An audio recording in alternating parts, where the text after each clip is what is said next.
চিত্ত যেথা ভয় শূন্য, উচ্চ যেথা শির, জ্ঞান যেথা মুক্ত, যেথা গৃহের প্রাচীর। আপন প্রাঙ্গণ তলে দিবস সর্বরি, বসুধারে রাখে নাই খণ্ড ক্ষুদ্র করি।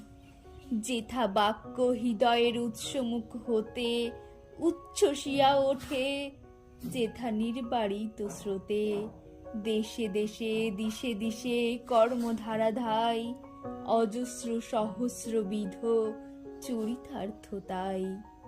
যেথা তুচ্ছ আচারের মরুবালি রাশি, বিচারের স্রোতপথ ফেলে নাই গ্রাসী।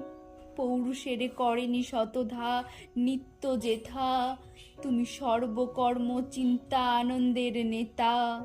নিজ হস্তে নির্দয় আঘাত করি, পিত ভারতের সেই স্বর্গে করো জাগরিত।